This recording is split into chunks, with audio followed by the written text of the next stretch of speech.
दिल टूटा था उस दिन। Love story episode 3। बॉस का पास्ट, आसी की उलझन। एपिसोड 3। वो लड़की कौन थी? कुछ लोग हमारी जिंदगी में ऐसे पल में वापस आते हैं जब हम उनका नाम तक भूल चुके होते हैं, पर उनका दर्द कहीं ना कहीं हमसे जुड़ा होता है।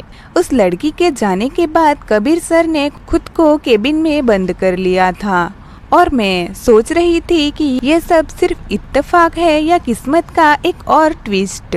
मेरे मन में सिर्फ एक सवाल गूंज रहा था, वो लड़की कौन थी?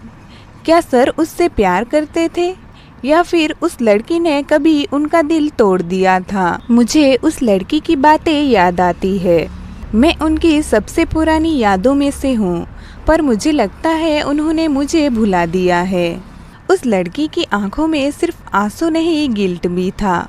लेकिन क्यों? मैंने इस बारे में कबीर से बात करने का निर्णय लिया।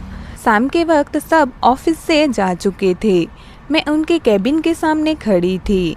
दरवाज़ा बंद था, लेकिन अंदर से एक हल्की सी आवाज़ आ रही थी, जैसे कोई पुरानी रिकॉर्डिंग सुन रहा हो।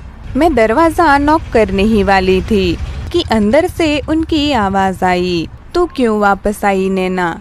क्यों? नैना, ये नाम पहली बार सुना था। मैं काफ़ी ज़्यादा हैरान हो गई। नैना, ये नाम पहली बार सुना था। और फिर एक और झटका। उन्होंने दरवाज़ा खोला और सामने मैं थी। उनकी आंखों में आंसू थे और होठों पर एक मजबूर मुस्कान। कबीर को देख मैंने कहा, सॉरी सर, मैं बस वो फाइल। मेरी बात बीच में ही काटते हुए कबीर ने कहा, कोई बात नहीं, तुम अंदर आओ। मैं उनके केबिन में गई और पहली बार मैंने उन्हें इंसान के रूप में देखा, बॉस के नहीं। थके हुए, टूटे हुए और किसी दर्द में डूबे हुए। मैंने पूछा, सर आप ठीक है? उन्होंने मुझे देखा, कुछ पल खामोश रहे, फिर कहा, आसी, क्या तुम कभी किसी से इतना प्यार कर बैठी थी कि उसके चले जाने के बाद सांस लेना भी महसूस हो? उनकी बातें सुन मैं चौंक गई। मैं चुप थी। शायद जवाब मेरे पास नहीं था, पर एक एहसास जरूर जाग गया था। वो बॉस नहीं, एक दिल टूटा हुआ इंसान था।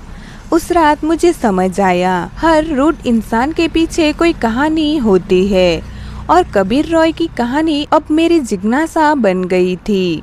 अगले दिन सुबह एक और ट्विस्ट मेरा इंतजार कर रहा था। रिसेप्शन पर एक पैकेट था मेरे नाम से। अंदर एक चिट्ठी थी और एक ब्रेसलेट, और लिखा था, तुम उस जैसे मत बन जाना आसी, जो समझे बिना चले जाते हैं। मुझे समझ नहीं आया कि ये लाइन वार्निंग थी या कन्फेशन। अगले कुछ दिन सर ने मुझसे ज़्यादा बात नहीं की और मैंने भी कुछ पूछा नहीं, पर एक चीज़ नई थी।